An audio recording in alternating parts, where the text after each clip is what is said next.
Hello friends, मैं शिव कुमार त्यागी आज पर्यावरण के बहुत ही इंपॉर्टेंट क्वेश्चन लेके आए हैं। ये क्वेश्चन परीक्षा की दृष्टि से बहुत महत्वपूर्ण है।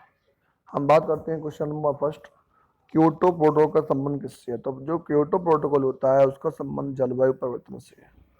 वेरी इंपॉर्टेंट क्वेश्चन है। अगले क्वेश्चन की बात करते हैं, भोपाल गैस त्रासदी की घटना कब घटित हुई। जो भोपाल गैस कांड हुआ था वो 1984 में। इस भोपाल गैस कांड में एक गैस आई थी मिथाइल आइसोसाइनेट। पूछ ले सकते हैं कि भोपाल गैस त्रासदी में कौन सी गैस आई, तो मिथाइल आइसोसाइनेट।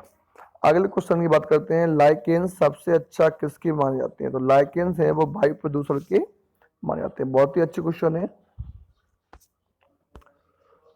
अगले क्वेश्चन की बात करते हैं, 1984 में भोपाल गैस त्रासदी घटना में किसका रिसाव हुआ था। तो मिथाइल आइसोसाइनेट। बहुत ही इंपोर्टेंट क्वेश्चन है, बहुत बार पूछा गया है। प्रदूषित जल से कौन कौन सी बीमारी होती है। जो तुम्हारा प्रदूषित जल होता है, इंपॉर्टेंट क्वेश्चन है, आता भी है। कौन कौन सी बीमारी होती है। तो टाइफाइड, पीलिया, हैजा, पैचिस और मियादी बुखार।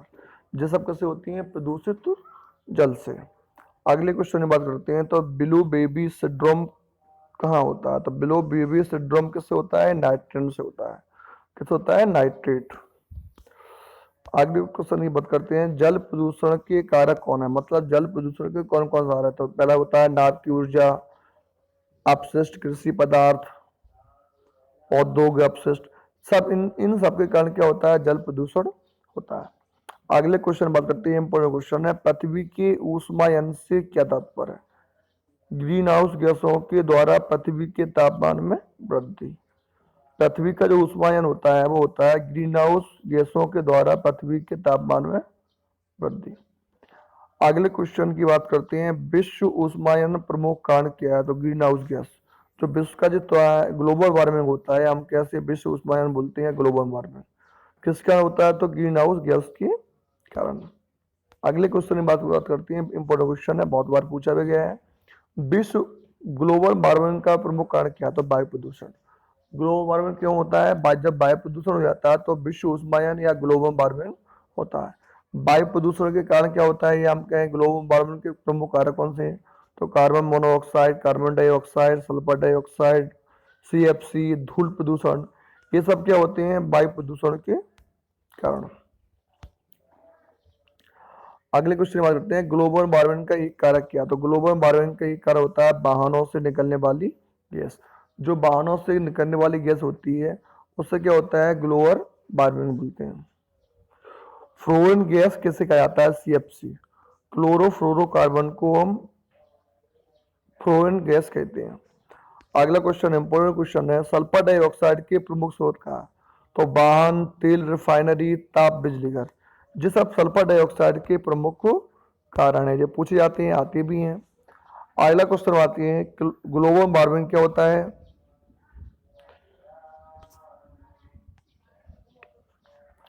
जीव का प्रभावित। इंपोर्टेंट क्वेश्चन यहाँ से बनता है, घास का मैदान का पारिस्थितिक तंत्र कैसा होता है। तो सीधा बनता है।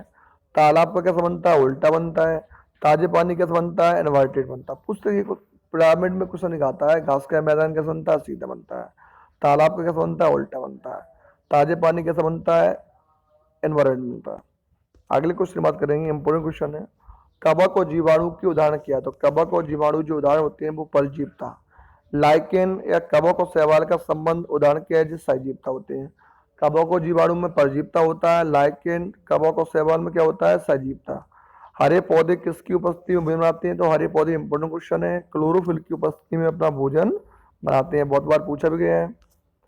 अगले क्वेश्चन की बात करते हैं, इंपोर्टेंट क्वेश्चन है, पर्यावरण संरक्षण हेतु दिए जाने वाले प्रमुख पुरस्कार। मतलब पर्यावरण संरक्षण हेतु कौन कौन से पुरस्कार दिए जाते हैं। तो वृक्ष मित्र अवार्ड, ग्लोबल 500, गोल्डमैन पर्यावरण पुरस्कार, इंदिरा गांधी शासक आवा, राइट लिवलीहुड। ये सब पुरस्कार पर्यावरण संरक्षण हेतु दिए जाते हैं। पहला तुम्हारा है वृक्ष मित्र अवार्ड, ग्लोबल 500, गोल्डमैन पर्यावरण पुरस्कार, इंदिरा गांधी शासक आवा, राइट लिवलीहुड। ये सब पर्यावरण के संरक्षण हेतु पुरस्कार दिए जाते हैं। इंपोर्टेंट क्वेश्चन यहाँ से क्वेश्चन बनता है, क्वेश्चन आता है, इनमें से कौन सा पुरस्कार पर्यावरण संरक्षण हेतु नहीं दिया जाता है। ऐसे ही पूछ सकते हैं कि ऐसे पूछ। अगले क्वेश्चन की बात करते हैं, इंपोर्टेंट क्वेश्चन, नोबेल पुरस्कार के वैकल्पिक नाम अभिभूषित राइट लिवलीहुड पुरस्कार की स्थापना कब हुई। तो ये राइट लिवलीहुड जो पुरस्कार है वो 1980 में बनाता है। अगला क्वेश्चन इंपॉर्टेंट क्वेश्चन है, अमेरिका के सैन फ्रांसिस्को में स्थित गोल्डमैन पर्यावरण फाउंडेशन द्वारा गोल्डमैन पर्यावरण पुरस्कार की स्थापना कब हुई? तो अमेरिका के जो सैन फ्रांसिस्को में स्थित गोल्डमैन पर्यावरण फाउंडेशन द्वारा गोल्डमैन पर्यावरण पुरस्कार की स्थापना 1990 में। इंपॉर्टेंट क्वेश्चन है, गोल्डमैन पुरस्कार किसके लिए जाता है? पर्यावरण सुरक्षा के लिए और लेखनी कार्य हेतु, पर्यावरण सुरक्षा के लिए। अगले क्वेश्चन आते हैं, ग्रीन नोबेल के रूप में जाना जाता है तो गोल्डमैन पुरस्कार। लास्ट क्वेश्चन है, कोथ आदिवासियों के द्वारा भूमि अधिकारों एवं संस्कृति के संरक्षण के लिए प्रसिद्ध गोल्डमैन पुरस्कार एशिया के क्षेत्र में किस भारतीय को दिया जाता? तो जी तुम्हारे थे प्रफुल्ल समतारा। अच्छा क्वेश्चन है, जो कौन आदिवासी थे कि भूमि अधिकारों के एवं संस्कृति के संरक्षण के लिए प्रसिद्ध गोल्डमैन पुरस्कार जो एशिया के लिए किस भारतीय दिया था? तो पर्यावरण थे तुम्हारे प्रफुल्ल समतारा, इनको यहाँ पर ये पुरस्कार इनको मिला था। गोल्डमैन पुरस्कार की उम्र में प्रत्येक व्यक्ति को कितनी राशि प्रदान की जाती है? तो 17,000, 5,000, 1,75,000 अमेरिकी डॉलर। जो गोल्डमैन पुरस्कार है के रूप में प्रत्येक व्यक्ति को जो राशि दी जाती है 1,75,000 अमेरिकी डॉलर। गोल्डमोर पुरस्कार मानने वाले प्रमुख भारतीय कौन से हैं? तो मेघा पाटिका, रशिदा बी, चंपा देवी, एएमसी मेहता, रमेश अग्रवाल, इन सबको गोल्डमैन पुरस्कार मिल चुका है। गोल्डमैन पुरस्कार दुनिया के किन 6 क्षेत्रों को लोग दिया था? अफ्रीका, एशिया, यूरोप, उत्तर अमेरिका, दक्षिण अमेरिका, द्वीप एशिया द्वीप समूह, इन सबको गोल्डमैन पुरस्कार दिया था। अगले क्वेश्चन बात करते हैं, गोल्डमैन अवार्ड 2018 में कुल कितनी महिलाओं ने पुरस्कार जीत कर दिया था? तो 2018 में जो गोल्डमैन पुरस्कार मिला था उसमें 6 महिलाओं ने यह पुरस्कार जीता था। राजीव गांधी पर्यावरण पुरस्कार प्रदान किया जाता है सूक्ष्म प्रौद्योगिकी के विकास हेतु। क्या दिया जाता है? सूक्ष्म प्रौद्योगिकी के विकास हेतु राजीव गांधी जो पर्यावरण पुरस्कार है वो प्रदान किया जाता है। ग्लोबल 500 पुरस्कार दिया जाता है तो ये संयुक्त राष्ट्र पर्यावरण कार्यक्रम हेतु। अगला क्वेश्चन है, डोंगरिया कौन आदिवासी ओडिशा किन पहाड़ियों में निवास करती है? तो जी नीलगिरी।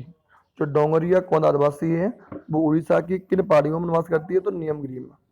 अगला क्वेश्चन करते हैं, डोंगरिया कौन निवासी किस प्रकार की कृषि करते हैं? तो डोंगरिया जो कौन के निवासी है वो झूम खेती करते हैं। जो झूम की खेती होती है उसको डोंगरिया को। इंपोर्टेंट क्वेश्चन है, बहुत बार पूछा भी गया है। अगले क्वेश्चन की बात करते हैं, आदिवासी डोंगरिया कौन को निवासी का संबंध कहाँ से है? तो ये ऑस्ट्रेलिया नस्ली समूह से। कहाँ से है? आदिवासी जो डोंगरिया कौन के निवासी संबंध से ऑस्ट्रेलियाई नस्ली समूह से। विश्व में सर्वाधिक जैव विविधता कहाँ पाई जाती है? तो ब्राजील के वनों तथा उष्णकटिबंधीय वर्षा वन के क्षेत्र में पाई जाती है। जो विश्व में सर्वाधिक जैव विविधता होती है वो ब्राजील के वनों तथा उष्णकटिबंधीय वर्षा वन के क्षेत्र में पाई जाती है। अगला क्वेश्चन बात करते हैं, भारत में सर्वाधिक जैव विविधता पाई जाती है तो पश्चिमी घाट या शांति घाटी केरल में। इंपॉर्टेंट क्वेश्चन है, बहुत बार पूछा भी गया है। भारत में सर्वाधिक जैव विविधता पाई जाती है तो पश्चिमी घाट मुख्यतः शांति घाटी जो कहाँ पर है? केरल में।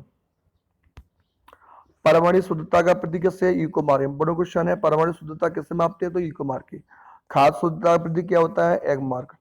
अगला क्वेश्चन देखते हैं, धरातली महासागर तथा अन्य पारिस्थितिक तंत्र में मौजूद जीवों के मध्य विभिन्नता एवं अंतर संबंधों को जैव विविधता कहते हैं।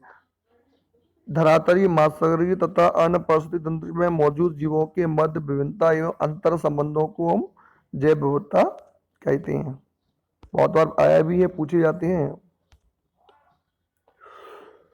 जैव विविधता के क्षेत्र में किन वैज्ञानिकों ने महत्वपूर्ण कार्य किया? तो ईओ विल्सन, डब्ल्यू.जी. रोजन। जो ईओ विल्सन और डब्ल्यू.जी. रोजन थे, इन्होंने जैव विविधता के क्षेत्र में बहुत ही महत्वपूर्ण कार्य किया। अगर क्वेश्चन देखते हैं, सन 1992 में ब्राजील के रियो दी जेनेरियो सम्मेलन में किस मुद्दे को मुख्य रूप से उठाया गया? तो जैव विविधता। सन 1992 में ब्राजील के रियो दी जेनेरियो सम्मेलन में किस मुद्दे को उठाया गया? तो जैव विविधता। अगला क्वेश्चन बात करते हैं, अंतर्राष्ट्रीय जैव विविधता या सुरक्षा दिवस कब मनाया जाता है? ये 22 मई को मनाया जाता है। जो अंतर्राष्ट्रीय जैव विविधता या सुरक्षा दिवस है वो 22 तारीख को या 22 मई को मनाया जाता है। इंपॉर्टेंट क्वेश्चन है, बहुत बार पूछा भी गया है।